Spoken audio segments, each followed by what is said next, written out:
Hey everyone, let's talk about something that is basically a necessity for any kind of creative endeavor to succeed. Product placement. Nowadays, when you hear words like product placement or advertising or sponsored content, you probably think of something on YouTube like this. Raid Shadow Legends. Raid is one of the most ambitious RPGs of 2019. Download Now on iPhone Use and this Android. promo code and get the epic share.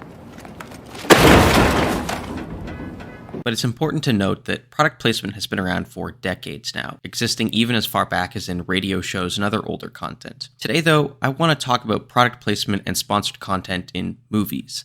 More specifically, I want to talk about a few different ways movies try to do it, and the times it works, and the times it doesn't really work. First off, let's talk about one of the most fondly remembered moments of product placement in any movie ever, Wayne's World. Wayne's World is something that was pretty innovative for the time, which is basically... Well, that's where I see things just a little differently. Contract or no, I will not bow to any sponsor. It's like people only do things because they get paid. And that's just really sad.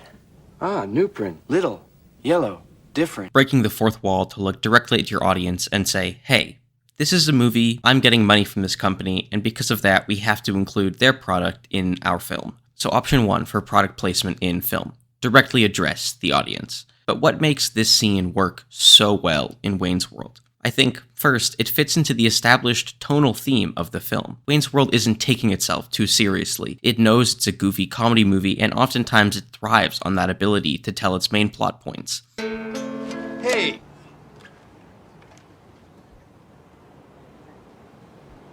No stairway.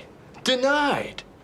Wayne's World sets itself up to make fun of a lot of other media, so it makes fun of people who are against the system while willingly participating in it as well, and wraps it up with the use of an ad. It feels tonally similar to the rest of the film, and the audience isn't taken away because of it. The direct address by Wayne to the camera, and therefore the audience, makes us feel like it's not just Wayne as a character saying these words, but also Mike Myers himself communicating it to the audience. It's also important to note that Wayne's World itself was based on a Saturday Night Live skit. I think this origin definitely helps with the direct address it takes. SNL viewers are used to this kind of tongue-in-cheek humor, and it's almost self-deprecating in a way. Wayne talking about sellouts on TV, while Mike Myers himself has been on SNL. I'm sure there were quite a few people that thought that by going on SNL, Mike Myers was selling out. So direct fourth wall breaking certainly works for Wayne's World. There we have it then. If you're making a comedy and you need to include product placement in it, simply have a character look right at the camera, break the fourth wall, and you're golden. No problems at all.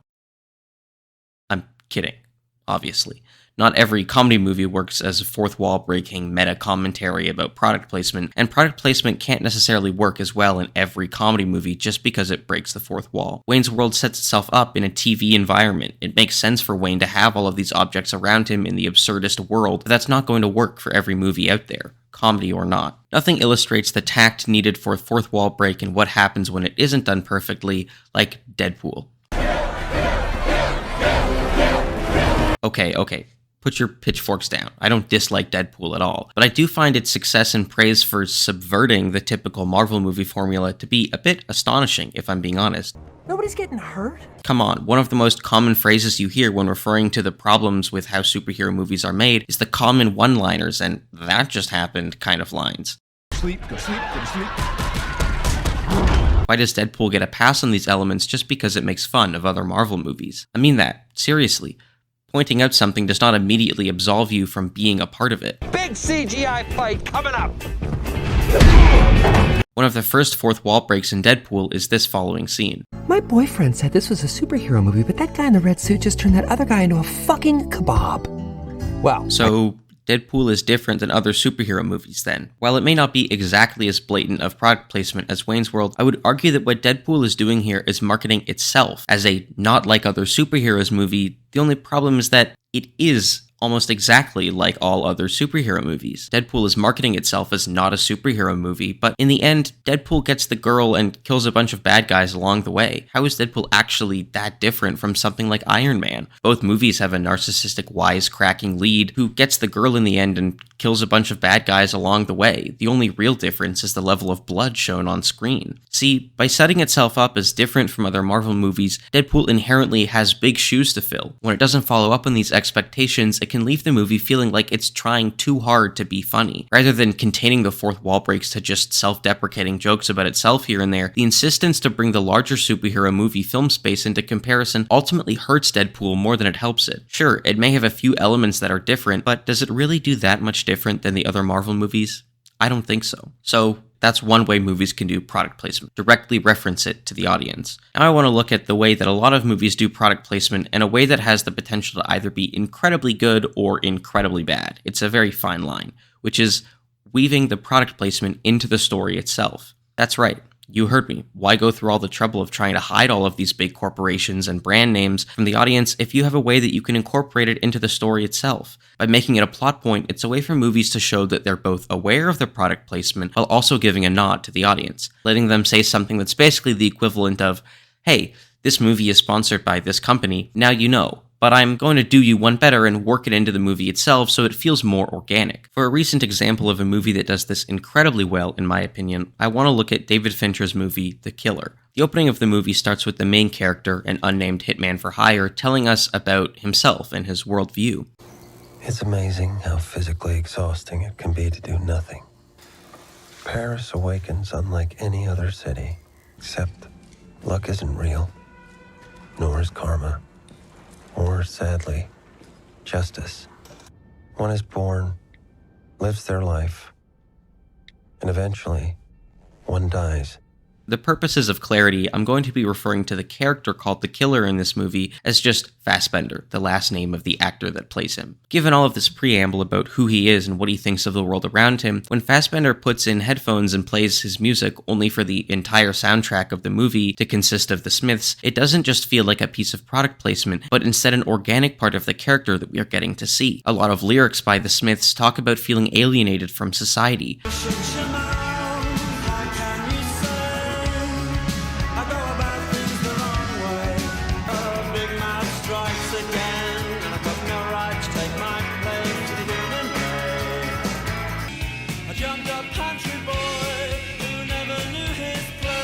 Being too scared, shy, or simply different to engage with the average everyday people of the world. It's not hard to think that Fassbender feels the same way. Delegated to a role where every week or even day he has to act as someone that he isn't, the lines are blurred so much that he doesn't even fully know who he is anymore. When Fassbender begins to play the first song of the entire movie, Well I Wonder by the Smiths, it feels like the character is screaming out at us and the entire world around him. The song is all about feeling lost from the human race. Some of the lyrics, like gasping but somehow still alive, perfectly sum up how the character feels, doomed to look out on a world with no way to connect to it. He lives a life of solitude, moving through each month as someone completely different and losing himself along the way. As the scene progresses and Fassbender sets up his rifle to take the shot at his target, the music switches to the song How Soon Is Now. The reference is obviously slightly more direct, talking about the moment when Fassbender will choose to take the shot and hopefully kill his target, as we hear him talk about how he has to anticipate rather than improvise. Anticipate, don't improvise. The motto, which is repeated and subsequently proven wrong multiple times throughout the film, it to me refers to the unpredictable nature of humanity. As much as Fassbender desires to be different from the rest of humanity, at his core, all he really desires is to fit in. As the movie escalates, we see his emotions take over after his lover is assaulted. Fassbender has to improvise multiple times through basically the entire film. Nothing really goes to plan. The Killer uses this product placement method more throughout the film. Another moment of product placement I found extremely well done was the use of Amazon. Fassbender goes and purchases items he needs to break into someone's apartment from Amazon. The global monopoly that Amazon has on the consumer market makes it so that there is such a wide variety of things that Fassbender can buy to commit these crimes without the company ever raising any suspicions. He doesn't have to interact with any humans to get what he wants. He buys a key fob copier and uses it to make a copy so he can get close to his client without anyone batting an eye or questioning his motives behind buying the device. The Killer uses these companies that are present in the modern day master fleet by making them subtle plot points in the film itself. The movie is, at least to me, all about the ways we put our trust in different services and products without a concrete understanding of how they work and how easy they can fail. Other movies that try to do this don't always get it right though, and it doesn't matter if the film is fiction or based on a true story. Take Nomadland, for example. The film starts off with the main character getting laid off as her entire company shuts down before getting a seasonal job at Amazon and eventually going on the road to become a nomad. Only, the movie doesn't really give us any of Fern's thoughts on this. There's surprisingly little time devoted to talking about this switch. Doesn't it feel like it falls a little flat? The movie uses Amazon as a plot point, but then never really does much with it. Sure, an audience can try and infer that perhaps Fern felt trapped by the constant consumerism she was helping to support, but without any real commentary on it from Fern herself or the movie, it leaves the movie feeling hollow and not highlighting this difference. The movie shows Fern living in her van because she isn't making a whole lot of money off of Amazon, but it never really goes into the fact that Fern is working for a job but unable to have a living wage. Instead, Fern seems happy and content at her job, and it is only when it stops and the price of keeping her van there goes up that she seems forced out and sad. By not addressing this large product placement, Nomadland loses out on the potential to make an interesting and compelling critique on capitalism and the housing struggles that continue to this day. Amazon in the film is presented as a great place to work with amazing people and nice working conditions. One of the first scenes of Amazon is a talk about safety. Hey everybody, how's everybody doing today? Alright, let me get a safety tip. But Chloe Zhao as the director never really gives the audience a lot to think about with this moment in Fern's life. Finally, the type of product placement that we are probably all used to, and is by far the most common, is product placement that just blindly ignores the fact that the movie is getting money and the brands are getting promotion from being in the film. Because I'm blind. Most of the time, this product placement gets put in the background. It blends in with other backing elements of the film, both physically and narratively. Everyone has seen an Audi that a character drives or a restaurant they end up eating at, and we don't really question it. These elements in films are not accidental, no matter how hard a film might try to tell you that they are. Still, usually this is the necessary evil, if you will, of filmmaking. Unless you are funding everything yourself, you're probably going to have a bit of a give and take with advertisers put their product in your movie in exchange for helping finance the film. There are too many movies to count that I think do this well. The fact of the matter is, basically all of the movies you see coming out in theaters today, you'll go watch them, enjoy them, and not think at all about the advertising that's being done during them. Let me just pick a random popular movie from the past few years, La La Land. It's got a few moments of product placement that are a bit more on the nose, such as this joke. What kind? It's a Prius? I mean, that doesn't help me. But also, every time you're seeing Ryan Gosling tinkling away at the piano or Emma Stone standing around in a gorgeous yellow dress, the fact is that there is probably at least some amount of product placement and money having exchanged hands for them to end up in exactly that yellow dress or playing that exact model of piano. There is a dark side to this blind, don't acknowledge it attitude that films can have with advertising, though. It's when the product placement is not a small nod in the background or a one-off joke, but instead a large element in the film that goes completely uncommented on by the movie, or even worse, is praised, even though the advertising's placement in the film comes off as tacky or in your face. Generally, this in-your-face advertising is made substantially worse if it betrays the rest of the tone of the movie. Let's look at some examples so you can see what I really mean. If I show you this poster for the hit zombie movie with Brad Pitt, World War Z, or Z if you're Canadian, what do you think it's going to feel like, tonally? Probably kind of dark with some good action scenes. And you'd mostly be right, all the way up until the very end, where Brad Pitt's character saves the entire human race by discovering this cure to the zombie virus. He stops, takes a can of Pepsi out of a Pepsi-branded vending machine that seems to only contain Pepsi, and takes a drink. This is laughable, right? I mean, it might be dramatic to say that the entire movie is undermined or ruined by the hilarity and stupidity of this scene, but it's certainly weird. Not only that, it doesn't really make a whole lot of sense either. This research facility is in the UK at a medical lab. Why in the world would they have a vending machine that just serves Pepsi? Pepsi. It's not even Coca-Cola. Finally, let's look at one of my most hated moments of advertising and product placement in a film ever, without fail. Adam Sandler's 3% rated, rotten, Razzie-winning comedy movie, Jack and Jill. At the very end of this movie, after an hour and a half of some of the worst attempts at comedy and acting the audience has ever seen, Oh my god, I gotta touch that?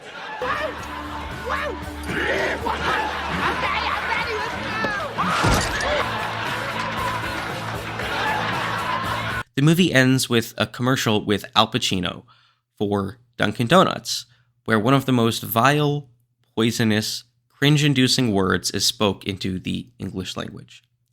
The Dunkachino. Dunkachino? Don't mind if I do.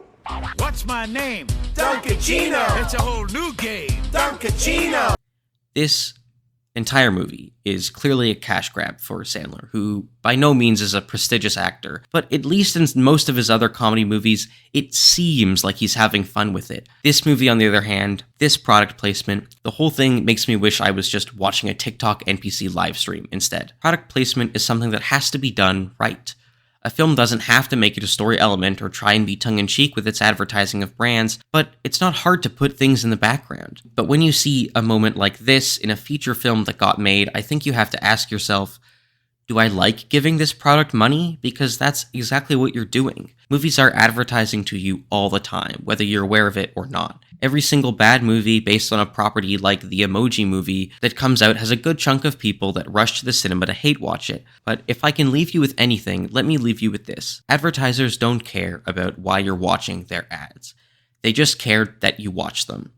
Every time you see a company pay millions of dollars for a Super Bowl ad and you ask yourself, why is this even being made? Surely everyone knows what Doritos or Coca-Cola is. Remember that advertisers aren't just trying to get your money by enticing you to go out and buy their product. They're trying to worm their way into your subconscious so that the next time you're in a convenience store, half asleep, trying to get some snacks, you grab a bag of Doritos and a Coke at your local 7-Eleven because Jimmy Fallon has a 2-for-1 deal.